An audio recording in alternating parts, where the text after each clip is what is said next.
Presiden terhadap bahaya mudik tahun ini, pemerintah telah meluncurkan berbagai jurus menekan penyebaran virus. Libur Oktober naik 95%, libur tahun baru naik sampai 78%. Oleh sebab itu hati-hati. 3 berita yang jadi isu utama pekan ini akan diulas secara tajam dan mendalam. Metro This Week, Minggu 2 Mei jam 3:30 sore. Metro TV hadir di mana peristiwa terjadi. Bekerja dengan identitas yang jelas dan mampu beradaptasi dengan teknologi terbaru agar Anda bisa mendapatkan informasi dengan segera. Jurnalis Metro TV berintegritas dan tidak menerima imbalan dalam bentuk apapun. Metro TV, knowledge to elevate.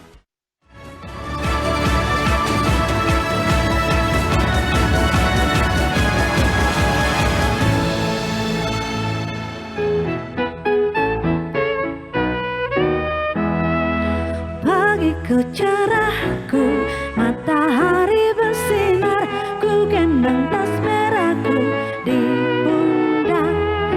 Guruku tersayang, guru tercinta, tanpamu apa jadinya aku?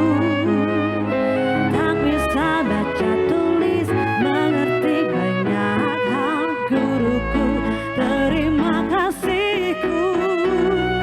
Nyatanya diriku kadang buatku marah, namun segala maaf kau berikan.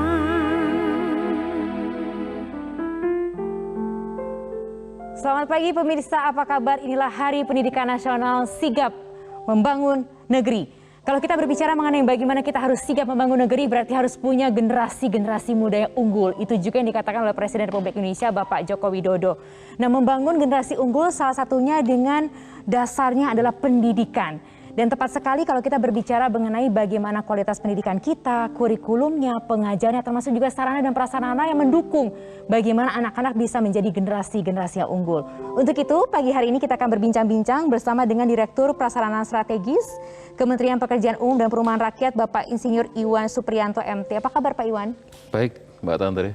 Dan juga ada Kepala Biro Perencanaan Kementerian Pendidikan dan Kebudayaan, Bapak Dr. M. Samsuri, SPD MT. Apa kabar Pak Samsuri? Alhamdulillah baik Mbak Tantri. Kita sudah dibuka dengan lagu yang sangat cerah ceria, menggambarkan bagaimana anak-anak bisa bersekolah dengan riang gembira.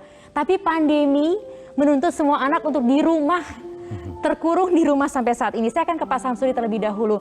Bagaimana saat ini pendidikan Indonesia, Pak Samsuri? Bagaimana wajah-wajah ceria anak-anak itu saat ini di tengah era pandemi seperti sekarang ini? Ya, Mbak Tantri, tentu pendidikan itu harus berjalan. Ya, pendidikan yang di dalamnya ada proses pembelajaran itu harus berjalan, apapun kondisinya. Oleh karena itu di masa pandemi ini, ya tentu kita juga ada penyesuaian. Ya, yang tadinya itu kita tahu pendidikan tatap muka, maka selama pandemi kemarin proses pendidikannya itu dilakukan secara online. Lalu akan menuju ke tatap muka terbatas. Ya, nah tentu pemerintah juga terus bergerak ini supaya pendidikan walaupun online kemarin itu supaya berjalan dengan baik. Salah satunya tentu kebijakan Kementerian Pendidikan dan Kebudayaan itu memberikan bantuan subsidi kuota data untuk guru, dosen, mahasiswa, dan siswa itu sendiri. Ya, di sisi lain tentu pendidikan tatap muka, ya pembelajaran tatap muka itu yang tetap yang nomor 1 ya. Oleh karena itu ya Kementerian Pendidikan dan Kebudayaan dalam surat edarannya bersama dengan Mendagri, Menkes, kemudian Menteri Agama itu mendorong supaya vaksinasi ya untuk pendidik dan tenaga kependidikan ini diprioritaskan, sehingga kita berharap ya tahun ajaran baru ke depan itu semuanya sudah bisa melakukan pembelajaran tatap muka ya meskipun dengan tatap muka terbatas ya, tentu protokol kesehatan itu yang nomor 1. Tapi berarti salah satu hal yang harus dipersiapkan ketika berbicara mengenai tatap muka adalah sarana dan prasarananya. Ya, saya akan harus. menuju ke Pak Iwan. Pak Iwan, di sini ada kolaborasi tentu yang harus sangat erat antara berbicara mengenai pendidikan dan juga sarana penunjang. Karena orang tua itu kan datang menitipkan anak-anaknya ke sekolah juga berharap bisa punya fasilitas yang terbaik untuk anak-anaknya, termasuk fasilitas fisiknya, Pak Iwan. Betul. Iya. Jadi memang dukungan prasarana itu menjadi salah satu kunci penting keberhasilan peningkatan sumber daya manusia, khususnya pelaksanaan pendidikan ya. Jadi sekolah yang nyaman, sekolah yang sehat, ya ini menjadi satu hal yang penting, prasyarat untuk dimulainya kegiatan belajar ke depan. Betul. Nah, ini yang menarik, kemudian ada mandat khusus, betul ya Pak Betul. Iwan, dari Presiden Republik Indonesia Bapak Joko Widodo berkenaan dengan rehabilitasi fisik, renovasi juga untuk sarana dan prasarana penunjang untuk pendidikan anak-anak kita. Dimulai di tahun 2018 ya Pak. Ya. Bentuknya peraturan Presiden atau instruksi Presiden? Peraturan Presiden. Peraturan Presiden. Ya. Oke. Jadi perlu saya jelaskan bahwa berangkat dari salah satu visi dari Bapak Presiden, yaitu peningkatan sumber daya manusia. Beliau melihat bahwa ini adalah tantangan yang cukup besar yang harus dilakukan ke depan. Karena itu Kementerian Pendidikan dan Kebudayaan dan kementerian lain yang melaksanakan fungsi pendidikan diminta untuk fokus kepada kegiatan belajar mengajar maupun kegiatan-kegiatan lain menunjang pendidikan. Dan untuk dukungan infrastrukturnya, menyiapkan infrastruktur yang tadi baik, yang nyaman dan sebagainya diamanatkan kepada kami, Kementerian PUPR, untuk menyiapkannya. Nah, bentuk kebijakan itu dimulai setelah sidang kabinet ya tanggal 18 Juli tahun 2018, Bapak Presiden di Istana Bogor memberikan amanat kepada Kementerian PUPR untuk melaksanakan kegiatan rehabilitasi dan renovasi sekolah, salah satunya itu yang kemudian dituangkan dalam payung hukumnya tadi Peraturan Presiden nomor 43 tahun 2019. Iya, oke, nanti saya akan tanyakan lebih jauh lagi karena informasi yang saya dapatkan ini mengacu kepada daerah 3T saja, terluar, tertinggal, terdepan. Apakah betul? Ataukah ada daerah-daerah tertentu juga yang sebetulnya dituju? Kita akan segera kembali sesaat lagi. Tetaplah bersama dengan kami di Sigap Membangun Negeri. Semangat pelajar penuh semangat, rajinlah selalu, tentu kau dapat.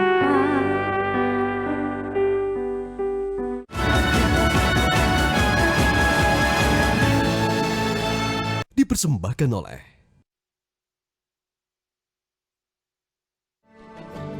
Kakak berangkat ya, Bu? Hati-hati ya nak. Saat aku besar, cita-citaku adalah bisa mengubah dunia. Kadang pelajaran hidup datang dalam wujud cobaan. Tapi aku tak akan menyerah untuk merawat mimpi-mimpi besar ini. tugas kita adalah mendampingi mereka yang memiliki cita-cita besar. Kau tuntaskan belajarmu, raih mimpimu. Biar kami siapkan ruang kelasmu. Mana muat? Butuh yang lebih besar. Nih, Politron Beleza Jumbo. Ayo dites. Kulkas kalian ambrol. Beleza Jumbo. Muat semua. Besarnya nggak ada lawan. Setiap saat, berita bertabur di ruang publik. Namun hanya Media Indonesia memberikan yang terbaik, mendalam, terpercaya, dan mudah diakses di mana saja dan kapan saja. Media Indonesia Cetak, mediaindonesia.com, dan e-paper Media Indonesia layak menjadi referensi Anda. Media Indonesia, referensi bangsa.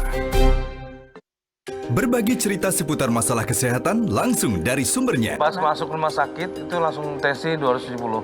Saya EKG, pada dia hasilnya itu ternyata ada sedikit permasalahan di jantung. Waktu vertiga itu dokter bilang Di sebelah kanan. yang kena sebelah kanan, hati-hati. Kulit udah mulai gatal-gatal, tapi gatal-gatalnya tuh bukan luka.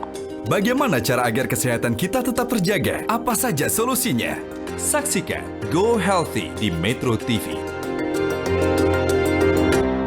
Diabetes itu pada saat berbuka puasa tidak boleh mengkonsumsi yang manis-manis. Itu sebetulnya betul apa?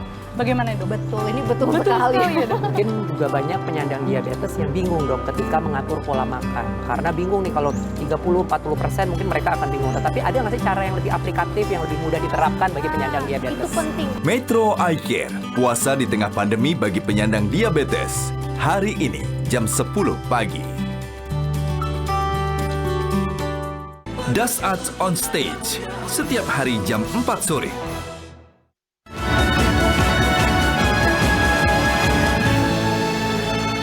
dipersembahkan oleh Oh ibu dan ayah selamat pagi. Ku pergi belajar sampai nanti.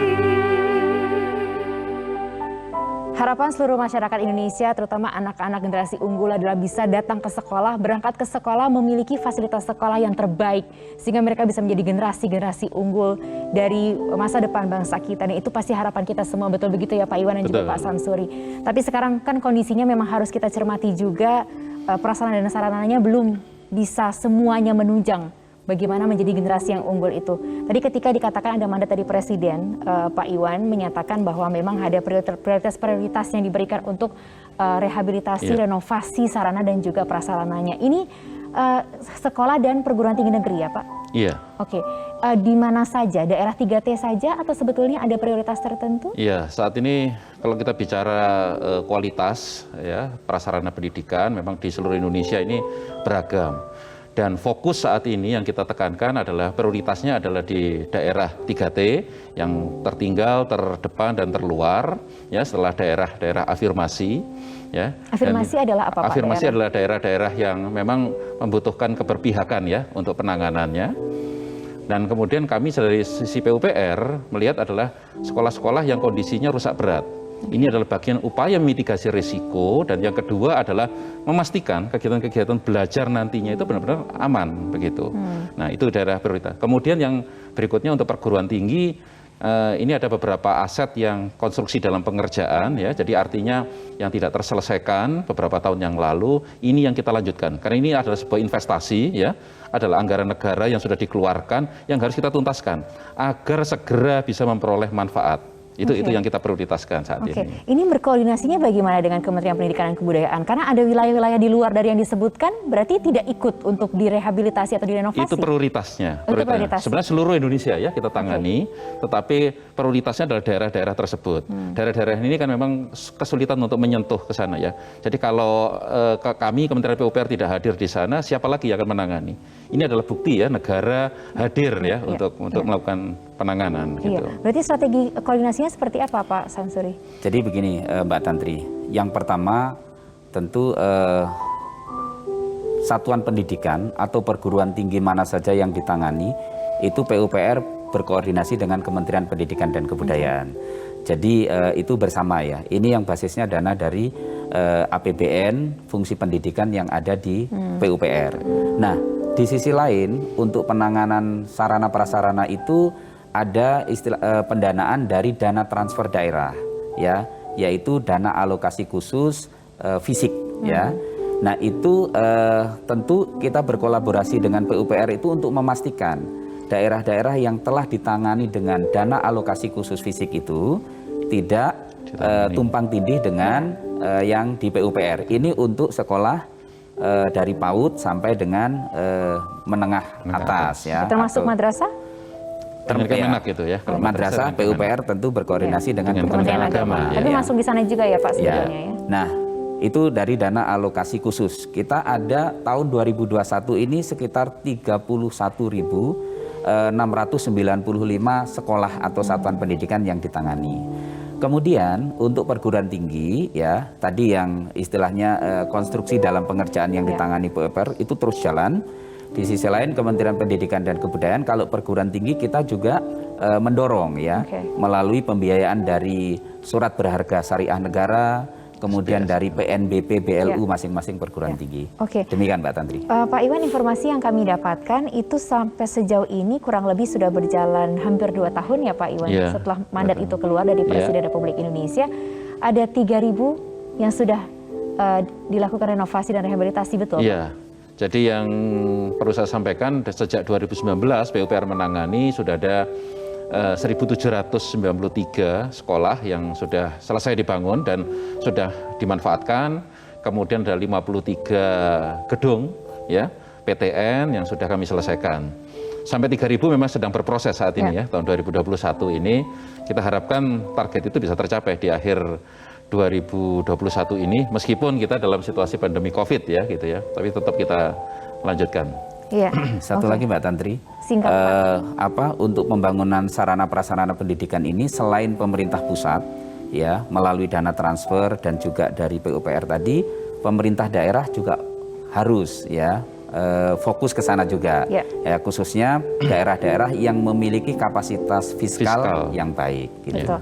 Dan itu juga kalau kita bisa lihat bagaimana semua pihak bergandengan tangan, maka akan segera tercipta generasi unggul untuk masa depan bangsa kita. Kita segera kembali. Selamat belajar penuh semangat, rajinlah selalu tentu kau dapat. Hormati gurumu, sayangi teman, itulah tandanya kau murid budiman.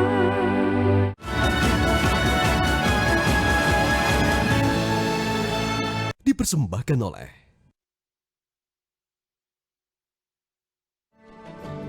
Jaka berangkat ya, Bu. Hati-hati ya, Nak. Saat aku besar, cita-citaku adalah bisa mengubah dunia. Kadang pelajaran hidup datang dalam wujud cobaan. Tapi aku tak akan menyerah untuk merawat mimpi-mimpi besar ini. tugas kita adalah mendampingi mereka yang memiliki cita-cita besar. Kau tuntaskan belajarmu, raih mimpimu. Biar kami siapkan ruang kelasmu.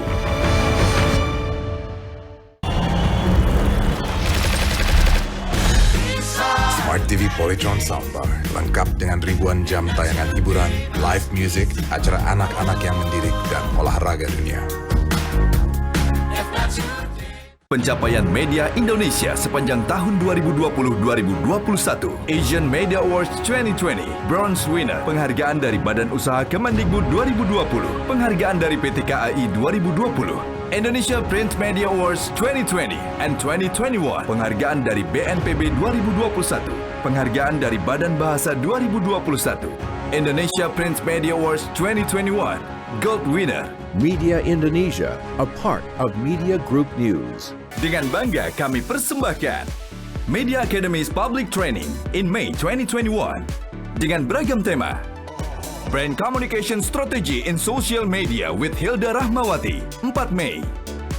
Strategi menghadapi wawancara kerja with Henny Puspitasari, 6 Mei. Daftar sekarang juga dan dapatkan beragam fasilitas. Informasi lebih lanjut hubungi atau cek media sosial Media Academy. Kesehatan itu adalah hal penting yang harus kita jaga loh. Saat ini, teknologi pun ikut mendukung kesehatan. Supaya semakin sehat dan bugar. Bersama para pakar kesehatan, kami mengulas kesehatan yang berbalut teknologi. Simak Go Healthy di Metro TV.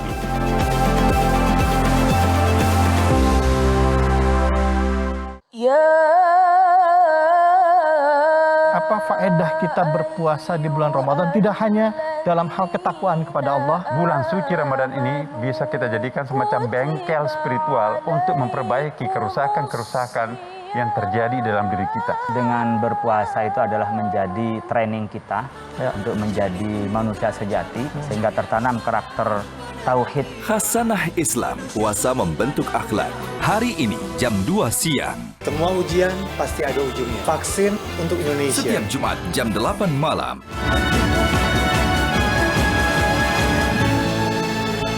Dipersembahkan oleh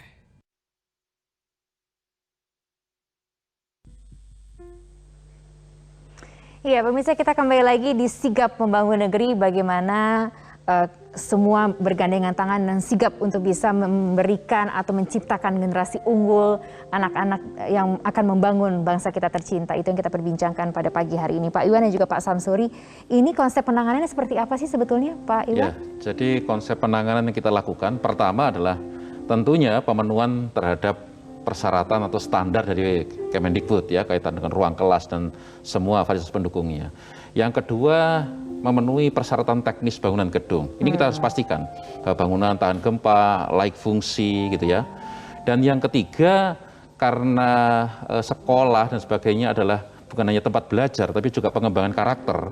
Maka kita juga menyiapkan fasilitas-fasilitas pendukungnya ya. Jadi lapangan upacara, sekaligus lapangan olahraga, kemudian ada fasilitas toilet. Dan dalam situasi pandemi COVID saat ini begitu ya, kita juga menyiapkan fasilitas tempat cuci tangan dan sebagainya. Nah, kemudian konsep kita adalah di dalam penanganan satu sekolah ini ada ketuntasan. Jadi selesai ditangani maka layak fungsi dan siap untuk dimanfaatkan.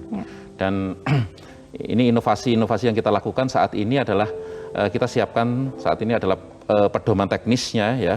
Bagaimana sekolah di Indonesia ini bisa ditangani dengan tingkat tingkat penyelesaian yang sama dengan standar kualitas mutu yang sama. Itu demikian.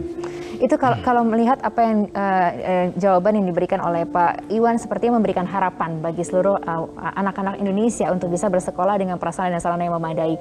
Berarti angka yang tadi disebutkan bisa bertambah ketika di segmen sebelumnya angka-angka yang dari tempat prioritas dan lain sebagainya sekarang sudah di 3 ribuan. Akan bertambah. Jadi kami saat ini akan masih terus melanjutkan walaupun tantangannya satu tadi ya soal jumlah ya, jumlah, kedua persebarannya, yang ketiga adalah kecepatan. Sekarang kecepatan kita untuk melakukan renovasi. Jadi dalam 2 tahun sudah hampir tadi sudah disampaikan 1.700 menuju 3.000 dan ini menjadi tantangan kita untuk bisa mempercepat proses ini.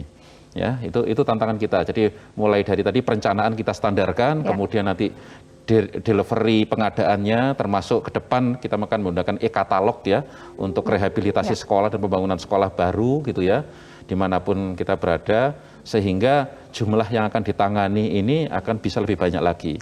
Termasuk tentunya dalam situasi pandemi COVID yang kita juga belum tahu kapan berakhir gitu ya.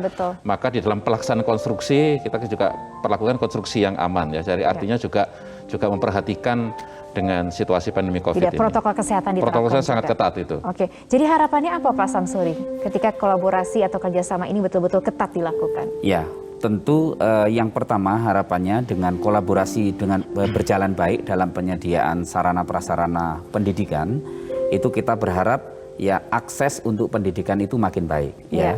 Kemudian jelas arahnya adalah mutu pendidikan juga makin baik. Ya, kita tahu bahwa mutu pendidikan itu ada 3 hal penting yang harus kita lakukan. Yang pertama, tentu kita ingin menghasilkan siswa-siswa yang berkualitas ya, dari aspek kemampuan literasinya, kemudian kemampuan numerasinya, karakternya harus baik, memiliki akhlak yang baik, dan yang terpenting juga ini perlu didukung dengan kondusivitas lingkungan belajarnya. Nah, inilah pentingnya sarana prasarana tersebut. Selain tadi ketika kita berkolaborasi, bersinergi antara Kemendikbud dan PUPR, itu tentu ini bisa membantu kualitas sarana prasarana yang dibangun itu terstandar. Nah, ini yang terpenting, Mbak. Ya, tentu kita berharap ya ini momentum bagus Hari Pendidikan Nasional 2 Mei. Kami tentu sangat berharap ya dengan kolaborasi ini adanya sarana prasarana yang makin memadahi, kita bisa betul-betul menghasilkan SDM yang berkualitas, SDM yang bermutu, yaitu SDM yang memiliki sikap membangun negeri dan punya karakter Pancasila ya, yaitu beriman, bertakwa kepada Tuhan Yang Maha Esa, tentu sesuai dengan agama masing-masing, akhlak mulia, kemudian bernalar kritis, berkebinekaan global, kemandirian yang tinggi, jiwa gotong royong, dan juga yang terpenting adalah memiliki kreativitas yang baik untuk masa depan bangsa kita. Itu juga pasti harapan kita semua. Terima kasih banyak Pak Samsuri, terima kasih banyak Pak Iwan, terima kasih banyak untuk terus bisa bekerja untuk generasi muda Indonesia, dan selamat terus berkarya untuk generasi muda yang lebih baik lagi. Pemirsa, demikian bincang-bincang kita di Sigap Membangun Negeri. Harapannya semoga pandemi ini cepat selesai sehingga anak-anak bisa kembali ke sekolah, punya semangat untuk terus kembali ke sekolah.